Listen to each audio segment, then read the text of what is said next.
আজি ডাঙৰ খবৰ ঋণৰ কিস্তি বিচাৰিবলৈ গৈ আক্ৰমণৰ সন্মুখীন ফাইনেন্স কোম্পানীৰ এজন মেনেজাৰ যোৰহাট মালৌ পথাৰৰ ৰান্ধনীজান গাঁৱত আজি পুৱা সংঘটিত হয় এই ঘটনা। আশীৰ্বাদ নামৰ ফাইনেন্স কোম্পানীৰ মেনেজাৰক গুৰুলকৈ প্ৰহাৰ কৰাৰ পাছত দাৰে ঘপিয়াই হত্যাৰ অপচেষ্টা এজন ব্যক্তিৰ। আক্ৰমণকাৰী ব্যক্তিজন ৰান্ধনীজান গাঁৱৰ প্ৰাঞ্জল শইকীয়া বুলি জানিব পৰা গৈছে। আশীৰ্বাদ ফাইনেন্স কোম্পানীৰ মাহেকীয়া কিস্তি ২৯৮০ টকা নিবলৈ আহোঁতে সংঘটিত হয় এই ঘটনা। ইতিমধ্যে ফাইনেন্স কোম্পানীৰ মেনেজাৰক এখন দা লৈ আক্ৰমণ কৰাৰ ভিডিঅ' সামাজিক মাধ্যমত প্ৰচাৰ হোৱাৰ পাছতে সৃষ্টি হৈছে তীব্ৰ চাঞ্চল্যৰ।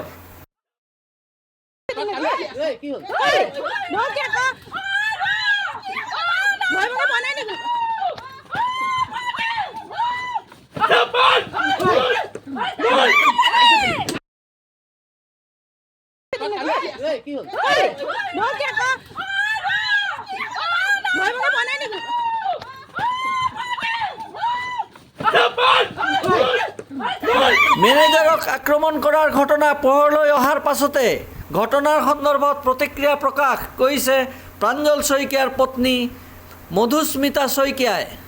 এই সমগ্ৰ ঘটনাটো এক পৰিকল্পিত আখ্যা দি ভুল বুজাবুজিৰ বাবে সংঘটিত হোৱা বুলি প্ৰকাশ কৰাৰ লগতে একাংশ সংবাদ মাধ্যমত প্ৰচাৰ হোৱাৰ দৰে কোনো ধৰণৰ ঘটনা সংঘটিত নাই হোৱা বুলিহে দাবী কৰে। ইফালে এই ঘটনা প্ৰচাৰ হোৱাৰ পাছতে স্থানীয় পুলিবৰ আৰক্ষীয়ে প্ৰাঞ্জল শইকীয়াক থানালৈ তলব কৰা বুলি জানিব পৰা গৈছে। আমাৰ কালি ফাইনেন্সৰ কিস্তি পৰিছিলে, তাৰপাছত কালি মানে আমি ডেটটো গম নাপালো। মোৰ কাগজ যিখন লোনৰ কাৰ্ড থাকে সেই কাৰ্ডখন যোৱা মাহত মানে তাত থাকি আহিছিলে। মেনেজাৰ অহা দেৰি কৰিছিলে কাৰণে মই তাতে থৈ আহিলো আৰু ডেটটো গম নোপোৱাৰ কাৰণে মানে কিস্তিটো আমি আজিলৈকে যিমান কেইদিন হৈছে এবাৰো খেলি মেলি হোৱা নাই। আপোনালোকে তাত গৈও সুধিব পাৰে বা মেনেজাৰকো সুধিব পাৰে, কিন্তু ডেটটো গম নোপোৱাৰ কাৰণে মানে আমাৰ খেলি মেলি হৈ গ'ল, পইচাটো দিয়াটো খেলি মেলি হৈ গ'ল। আশীৰ্বাদৰ হয়। তাৰপাছত মেনেজাৰে ফোন কৰিলে তেতিয়া এওঁ পথাৰত আছিলে, মানে আমাৰ ট্ৰেক্টৰ আছে, ট্ৰেক্টৰে হাল বোৱাই আছিলে আৰু ট্ৰেক্টৰ ফচি গৈছিলে। মানে এনেও মাটি হাল বাই থাকিলে কেতিয়াবা ফচি যায়, ফচি গৈছিলে। এওঁ ক'লে যে মই 2টামান বজাত দিম, আপুনি মোক ফোন এটা কৰি দিব বা স্কেনাৰটো দি দিব, মই গুগল পে' কৰি হ'লেও দি দিম। তেখেতে প্ৰথমতে হ'ব বুলি ক'লে। আৰু এনেও পথাৰত থাকিলে মানুহৰ খং এটা উঠিয়ে থাকে, ধৰক কাম কৰি থাকে। তেতিয়া বাৰে প্ৰতি ফোন কৰি আছিলে মানে তেখেতে, কল হিষ্টৰিও আছে কৰি থকা।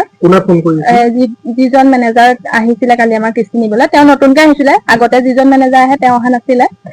ফোন কৰি থকাৰ কাৰণে তেওঁলোকৰ মাজত ফোনত কিবা কিবি তৰ্কাতৰ্কি হৈছিলে, সেইখিনি মই নাজানো ভালকে। আৰু তেওঁ তেতিয়া আজি দিম বুলি ক'লে, মানে আজি লৈ যাবলৈ ক'লে ৰাতিপুৱা আহি পেলাই। তাৰপিছত তেওঁলোক ৰাতিপুৱা আহিলে, এওঁক লগ নাপালে। ট্ৰেক্টৰ যিহেতু ওলোৱা নাছিলে, আমাৰ কালি ৰাতি ট্ৰেক্টৰ তাতে থাকিলে, মাটিতে থাকিলে মানে পথাৰত। আৰু সেইটো কাৰণে আহি পেলাই মানে তেওঁলোক এজন অহা নাই আকৌ দেই, এজন দুজন অহা নাই, 8জনকে আহিছে মানুহ। আহি পেলাই এওঁ আহি পালেহি, আহি পেলাই মানে পইচাটো মই তেওঁৰ হাতত দিলো, মেনেজাৰজনৰ হাতত দিলো। আপোনালোকে কিমান লোন লৈছিলে? আমি 65,000 লৈছিলো। কিমানকে দিব লাগে প্ৰতিমাহ? আমি 2980 টকাকে দিব লাগে। তাৰপিছত সেই মই 3000 টকা দিছো দেই, 2980 টকাও দিয়া নাই, 3000 টকা দিছো, 20 টকা বেছিকেই দিছো। দিলো তেওঁৰ হাতত, কিন্তু তেওঁলোকে মানে কথা থোটা মোজা লাগি পেলাই এওঁ পথাৰলৈ যাবলৈ ওলাই আছে মানে দাখন হাতত লৈ পেলাই। কিন্তু সেই থোটা মোজা যে লাগিলে, সেই থোটা মোজা লাগোতেই মানে দৌৰি গৈ পেলাই যে দাখন হাতত লৈ গ'ল, সেইটোৱে মানে তেওঁলোকে এটা ভিডিঅ' বনাই পেলাই আপলোড কৰিছে। মই এতিয়া গম পাইছো বাৰু, দেখিছো। কিন্তু কাহিনীটো মানে তেনেকুৱা হোৱা নাছিলে, মানে কটাকটি মৰামৰি নিচিনা হোৱা নাছিলে। কিন্তু সেই দাখন যে হাতত থাকিলে, সেই দাখনে মানে ভিডিঅ'টো তেওঁলোকে প্ৰি প্লেনিং কৰি আহিছে গোটেই লাগিছে।